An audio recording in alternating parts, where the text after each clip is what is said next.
les enseignements aujourd'hui pour l'Eucharistie. Le thème choisi, c'est la messe cette année. Eh bien, la messe est la célébration liturgique la plus importante. C'est le sommet de la liturgie. La liturgie est un culte public rendu en hommage à Dieu.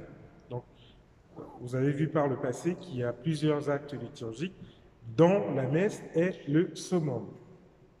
Elle représente le remerciement du peuple de Dieu pour la mort et la résurrection du Christ en vue du salut des âmes. C'est un acte d'offrande à Dieu qui dépasse la mémoire. Le Christ lui-même a dit, « Vous ferez cela en mémoire de moi ». Luc 22, 19. En effet, c'est cette offrande qui se nous renouvelle à chaque Eucharistie. Dans sa catéchèse du 28 février 2018, le pape François fait remarquer que la liturgie de la messe est organisée suivant les paroles de Jésus, suivant la vie du Christ. Alors, avant d'entrer dans le vif du sujet de ce jour, un petit rappel très rapide sur les grandes structures de la messe. Donc, l'accueil, on est heureux de se retrouver, on se libère de son péché, Isaïe 6, on chante la gloire de Dieu quand le temps liturgique le permet. Ne soyez pas surpris, on ne chante plus le Gloria au temps de carême. Donc. Ensuite, on tombe dans la liturgie de la parole. Dieu se donne par sa parole. On écoute ce que Dieu nous dit en ce jour. C'est le dialogue de Dieu avec son peuple. La parole, je dis cela, elle n'est pas dite en fait, elle est proclamée.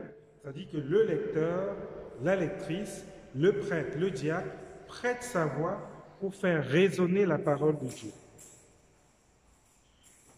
Après la liturgie de la parole, on tombe dans la liturgie eucharistique.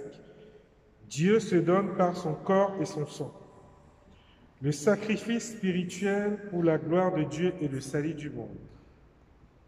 En fait, c'est ce que le Père Franck a illustré lors de sa dernière intervention sur la prière eucharistique. La préparation des dons, la prière des offrandes, la préface, le Saint tous, la prière eucharistique en elle-même. J'espère que ceux qui étaient là ont eu le temps de s'imprégner de la prière eucharistique, je pense que c'était la numéro 2, que le Père Franck a recommandé de faire sienne, que ce soit la prière de chacun et chacune. Et après cette prière eucharistique, on arrive à aujourd'hui. Jésus s'offre à nous. Nous nous préparons à la communion, au corps et au sang du Christ.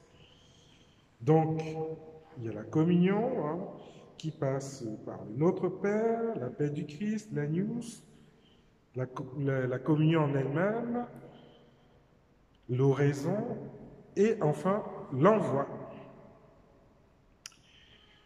Eh bien, vous avez compris, frères et sœurs, qu'aujourd'hui, je vais vous parler de la préparation à la communion. Je me permets de faire une petite lecture rapide de ce que le missel romain, c'est-à-dire celui qui consigne tous les rites, qui explique, etc., les déroulés, dit à ce sujet. Donc, le lien entre le Notre Père et l'Eucharistie. Dans l'oraison dominicale, le Notre Père, on demande le pain quotidien qui, pour les chrétiens, évoque surtout le pain eucharistique. Et on y implore la purification des péchés pour que les choses saintes soient vraiment données aux saints. Le prêtre prononce l'invitation à la prière, tous les fidèles disent celle-ci avec le prêtre, et le prêtre seul ajoute l'embolisme, c'est-à-dire « Délivre-nous de tout mal, Seigneur, et donne la paix à notre temps ». Délivre-nous de tout mal, Seigneur, et donne la paix à notre temps.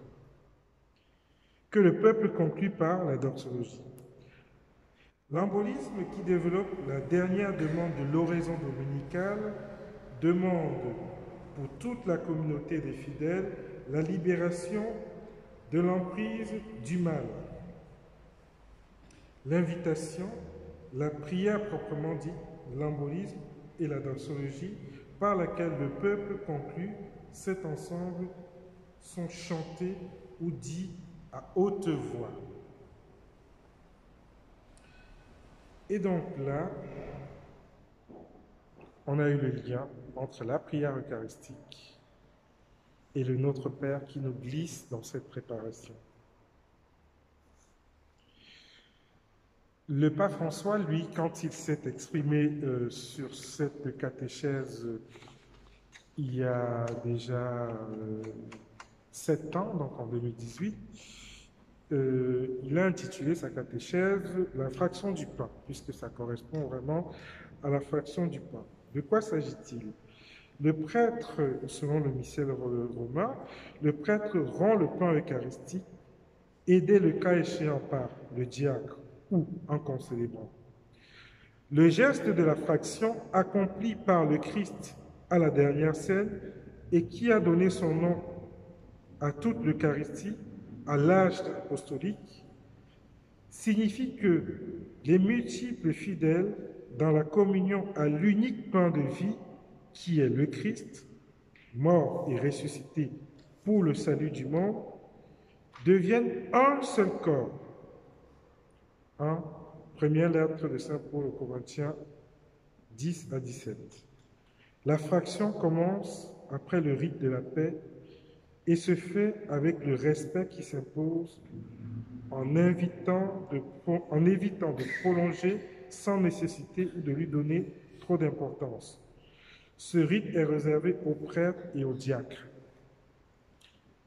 Donc, le focus de cette catéchèse sur la préparation à recevoir le corps et le sang du Christ s'articule en 3 points. Le Notre Père, la paix du Christ, l'Agnus Dei.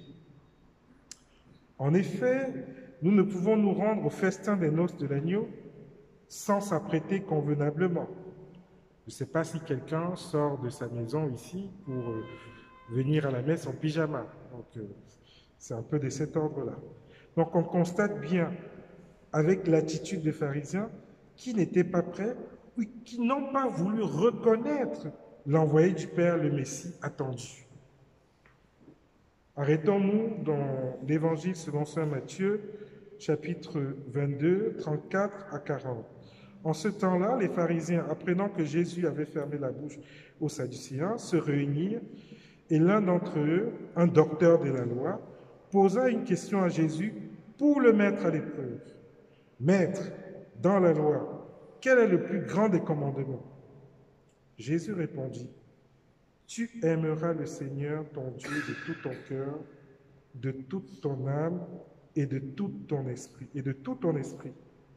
Voilà le grand, le premier commandement. Et le second qui lui est semblable, tu aimeras ton prochain comme toi-même. De ces 2 commandements dépend toute la loi ainsi que les prophètes. » Vous voyez que les grands savants, ce sont eux qui ont guidé les mages quand ils sont venus voir Hérode pour indiquer où allait se trouver l'étoile. Alors quand cette étoile s'est révélée être le Fils de Dieu, ils ne l'ont pas reconnu. Vous voyez? Donc je m'arrête là pour insister sur la nécessité de se préparer à recevoir le corps du Christ. Et cette préparation commence dès chez soi.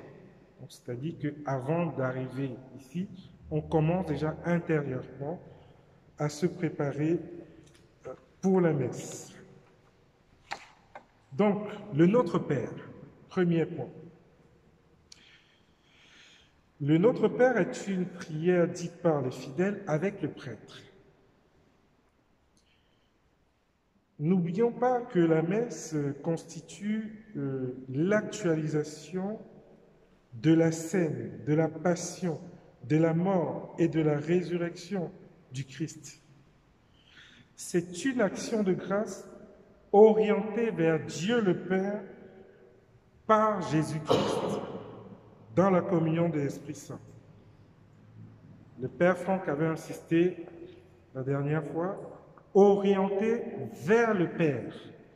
Il espère que les chrétiens catholiques développent cette relation au Père. Donc, les disciples qui étaient impressionnés par la façon dont le Christ priait lui ont demandé de leur montrer comment il priait. Luc 11, 1 à 4. Il arriva que Jésus, en un certain lieu, était en prière. Quand il eut terminé, un de ses disciples lui demanda, « Seigneur, apprends-nous à prier, comme Jean le Baptiste lui aussi a appris à ses disciples. » Et Jésus leur répondit, « Quand vous priez, dites, Père, que ton nom soit sanctifié, que ton règne vienne. Donne-nous le pain dont nous avons besoin chaque jour. Pardonne-nous nos péchés, car nous-mêmes, nous pardonnons aussi à tous ceux qui ont des torts envers nous. Et ne nous laisse pas entrer en tentation. » Le pape François dit que le pater, c'est la prière des enfants de Dieu. Jésus-Christ nous l'a laissé suite à la réclamation de ses disciples qui lui demandaient de leur apprendre à prier comme lui. Parce qu'ils avaient remarqué que Jésus priait et sa prière avait des effets. On peut dire que la vie de Jésus sur terre a été une oraison, c'est-à-dire un cœur à cœur permanent avec Dieu le Père. Au début de l'évangile selon saint Marc, Marc 1,12, après son baptême, il est poussé par l'Esprit au désert. Il se retire pour prier. À plusieurs reprises dans l'évangile, il se retire à la montagne pour prier. Marc 1,35, Matthieu 14,23, et etc. Lors de ses agonies au jardin des Oliviers, première agonie, Luc 22, 39, 46. Luc 22, 39, 46. Je vous invite à lire cette agonie, à la faire vôtre, parce que Saint Luc est le seul à illustrer ceci, et un ange vint le réconforter. Et c'est parce qu'un ange est venu le réconforter qu'ensuite, il a pu aller vers sa passion. Et saint Paul dira ceci, ce qui est souvent repris dans la préface des martyrs, c'est ta puissance qui se déploie dans la faiblesse lorsque tu donnes à des êtres fragiles de nous rendre témoignage par le Christ. C'est lorsque je suis faible que je suis fort, dira saint Paul. C'est ça. Donc, il est en oraison, en communion. Vous voyez que le Christ qui n'a pas péché, qui est Dieu, qui est lumière, né de la lumière, lui-même a eu besoin de prier continuellement le Père, et ce jusqu'au bout, jusqu'à la croix. Dans son agonie au Golgotha, « Père, pardonne-leur, Père, entre tes mains, je remets mon esprit. » C'est lui qui est Dieu, qui n'a pas péché, qui est saint, par qui tout a été fait, le Verbe fait chair, né d'une femme immaculée, a eu besoin de prier, à plus forte raison nous, qui sommes très loin de son époque et qui sommes des pécheurs. Le pater est le chemin qui nous mène vers le Père par la confiance à Jésus. c'est non seulement un acte à double dimension. Verticale, on est tourné vers le Père, mais aussi horizontale, parce que non seulement on s'adresse au Père, mais on prie les uns pour les autres. Les uns pour les autres, c'est très important. La double dimension verticale et horizontale. Est-ce que vous pouvez me dire, frères et sœurs, une fois qu'on a fini de prier de notre Père, ce que dit le prêtre tout de suite après le Notre Père?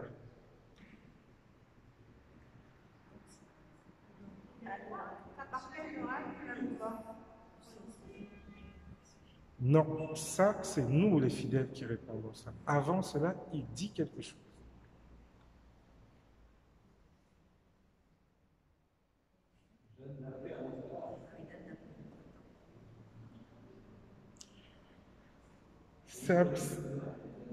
C'est ça. Délivre-nous de tout mal, Seigneur, et donne la paix à notre temps. Soutenus par ta miséricorde, nous serons libérés de tout péché, à l'abri de toute épreuve, nous qui attendons que se réalise la bienheureuse espérance, l'avènement de Jésus-Christ, notre Seigneur. Et l'Assemblée répond: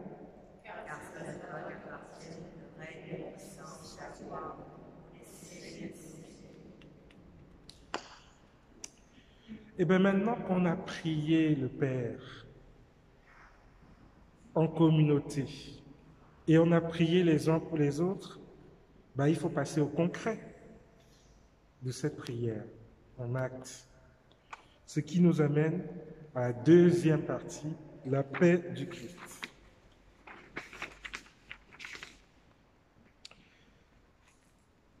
La paix. Jean 14, 27, Jean 20, 19. En effet, nous ne pouvons pas venir communier sans être en paix. Et le pape François dit ceci: pardonner, ça relève de la grâce. C'est l'Esprit Saint qui donne la force de pardonner. Humainement, on ne peut pas. La paix également, c'est la grâce. Elle est donnée gratuitement. La paix, c'est l'un des attributs de Dieu. La paix. Et bien, pour venir là, le prêtre a demandé de donner cette paix. Recevez la paix du Christ, la paix soit avec vous. Autrefois, et dans mon enfance, et peut-être que j'en ai vu encore quelques fois ici en France, la paix partait de là, du célébrant principal à ses concélébrants ou diacres, s'il y en a, les servants d'autel, et la paix descendait au début de chaque année. C'est-à-dire que personne ne donnait la paix à son voisin sans l'avoir reçu de l'autel. Il donne et ensuite, etc. Jusqu'au bout. C'est très important. Ça paraissait protocolaire, mais ça trouve tout son sens. La paix du Christ, ce n'est pas la paix ou n'importe quoi, c'est la paix du Christ qui se transmet. Je la reçois et je la donne. Donc la grâce nous est donnée, pas pour qu'on s'en accapare, mais il faut également transmettre immédiatement à son voisin ou à sa voisine. Cela paraît banal. Il s'agit de recevoir et de donner la paix du Christ. Jean, la première lettre de Saint Jean, dans sa première lettre de Saint Jean au chapitre 4, 20, si quelqu'un dit « j'aime Dieu », alors qu'il a de la haine contre son frère, c'est un menteur. En effet, celui qui n'aime pas son frère qu'il voit, comment peut-il aimer Dieu qu'il ne voit pas? Vous avez reçu gratuitement, donné gratuitement. Matthieu 10, 8. Vous avez reçu gratuitement, donner gratuitement. C'est la mission du baptisé chrétien.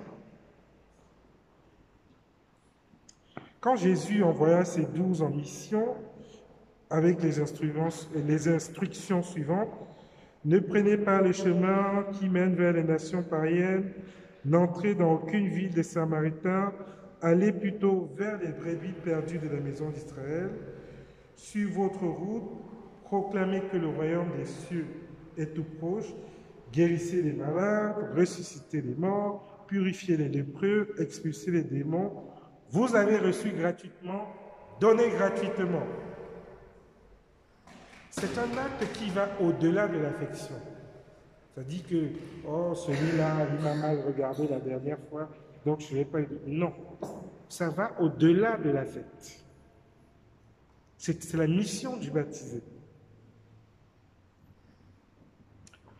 Un prêtre dit ceci dans son commentaire sur le déroulé de la messe. Si vous avez besoin de vous réconcilier avec quelqu'un, même absent, faites-le avant la messe. Conformément à ce que dit le Seigneur, quand donc tu présentes ton offrande à l'autel, si là tu te souviens que ton frère a quelque chose contre toi, laisse ton offrande devant l'autel, va d'abord te réconcilier avec ton frère, puis reviens alors présente ton offrande. Matthieu 5, 23, 24. Mais je me permets de rajouter quelque chose à cela. Il se peut qu'on n'ait pas eu conscience qu'on ait causé du tort à notre frère, etc. Mais pendant la messe, la grâce de l'Esprit peut nous éclairer là-dessus. D'où l'importance de la liturgie de la parole et de l'homélie du prêtre, de rester concentré, parce que ce que nous recevons comme lumière, ce n'est pas forcément celle que notre voisin reçoit. Et là, si on constate qu'on a causé du tort à notre frère, à notre sœur, il ne se fait pas tard, on ne va pas laisser la messe pour rentrer chez soi. Eh bien, on se repentit en ce moment-là, comme le fils prodigue. Ah, j'ai péché contre mon père et contre Dieu. C'est à ce moment-là qu'il a reçu le pardon. Ce n'est pas quand son père l'a accueilli. Ça ne veut pas dire que si vous reconnaissez votre tort à ce moment-là, vous n'avez plus besoin d'aller à la confession. Mais c'est que il faut vraiment être dans ce désir de demander pardon ou de donner le pardon. Peut-être qu'on a été aussi victime, ou de donner le pardon avant de se rendre à l'autel.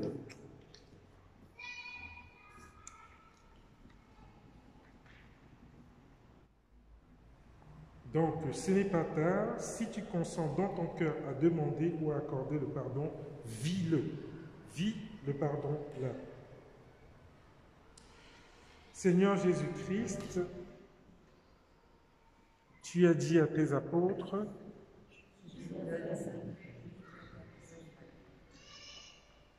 continuez.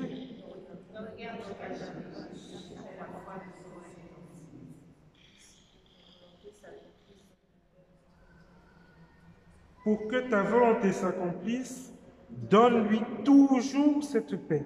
Écoutez bien. Pour que ta volonté s'accomplisse, donne-lui toujours cette paix. Et conduis-la vers l'unité parfaite. Toi qui vis et règnes pour les siècles et les siècles. Et c'est avec la paix que nous devons nous diriger vers le repas pascal. Un déplacement vers l'autel qui est précédé d'une déclaration. Laquelle?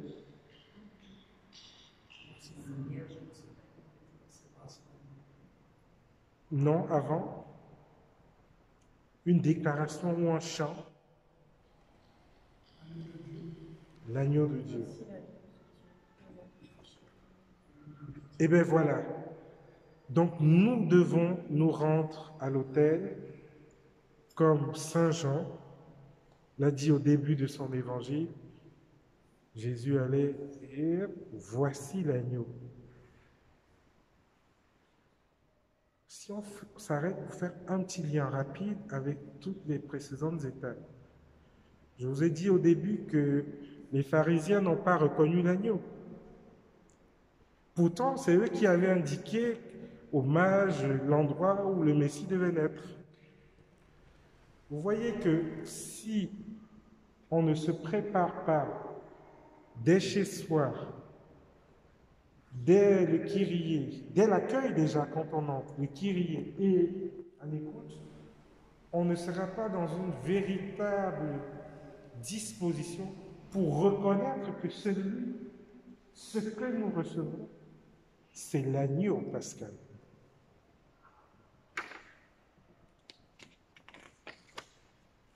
Ce qui nous envoie à la troisième partie, l'Agnus Dei. Jean 1, 29, comme je le disais tout à l'heure, voici l'agneau pascal. Luc 22, 7 à 14. Dans le missel général romain, on parle plutôt de la fraction du pain.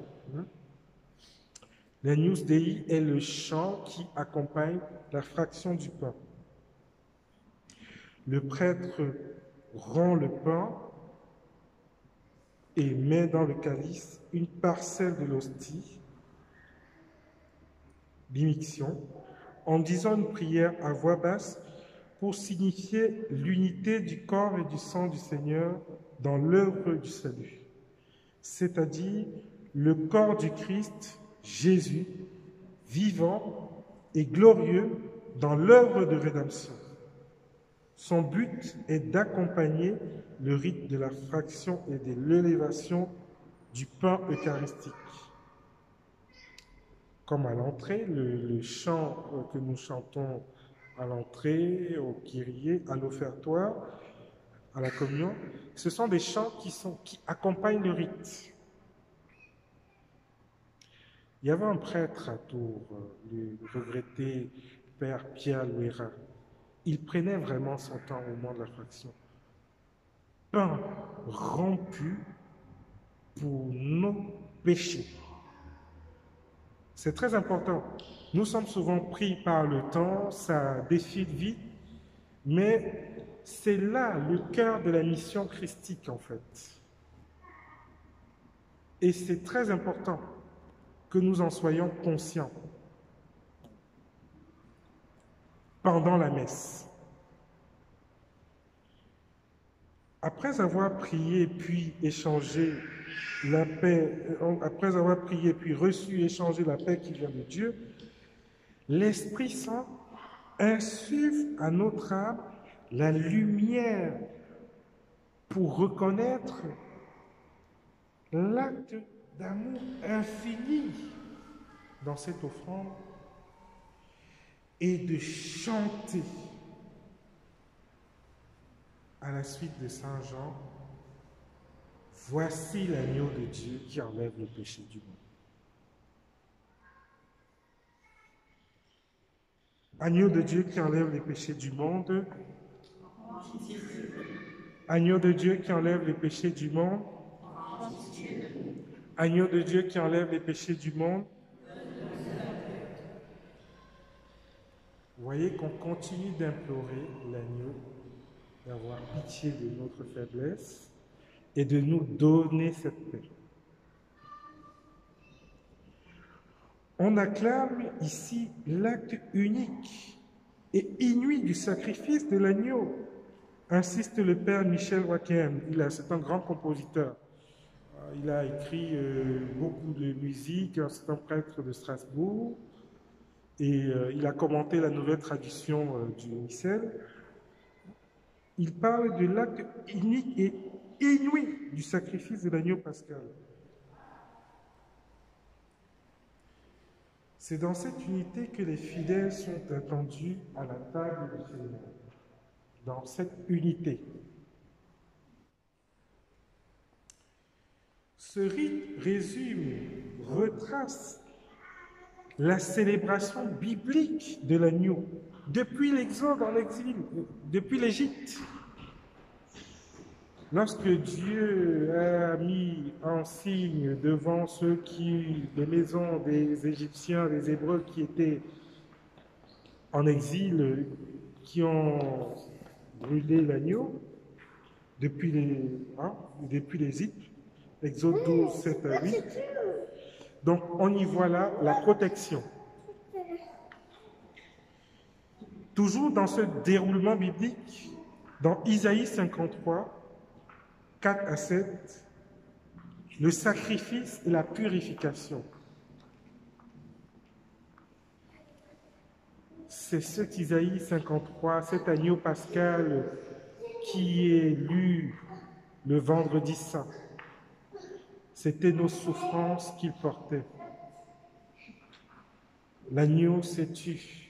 Comme une brebis muette, il est allé à l'abattoir. Il a été défiguré. Les gens se sont moqués de lui.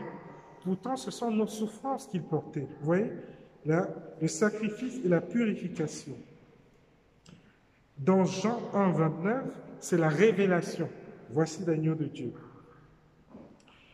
Luc 22, 19, 20, la nourriture éternelle. Et dans l'Apocalypse, chapitre 5 à 12, il est digne l'agneau immolé de recevoir puissance et richesse, sagesse et force, honneur, gloire et louange. L'agneau deviendra notre flambeau, aussi bien pour les présents pendant la messe que pour les absents. Et le prêtre dit, heureux les invités au repas du Seigneur, voici l'agneau de Dieu qui enlève le péché du monde. Et l'assemblée répond,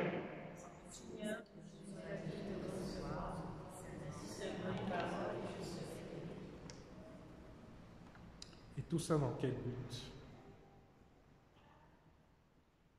Obéir à la prescription du Seigneur à la veille de sa passion lors de la scène.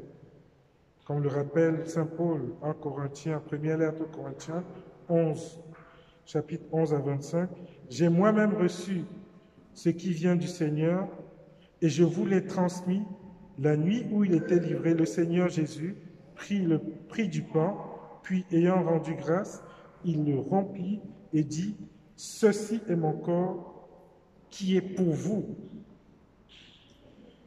Faites cela en mémoire de moi. » Et après le repas, il fit de même avec la coupe en disant, « Cette coupe est la nouvelle alliance en mon sang.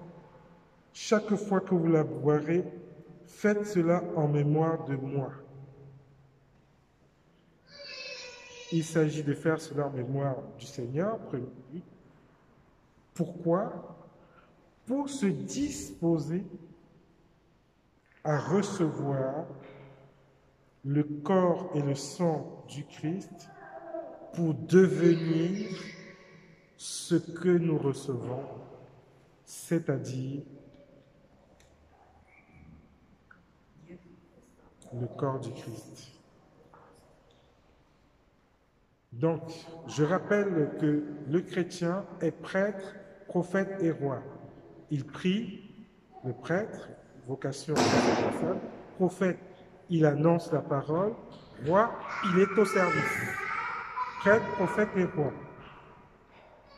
C'est pour assurer cette mission au quotidien que le Christ nous demande de faire cette mémoire.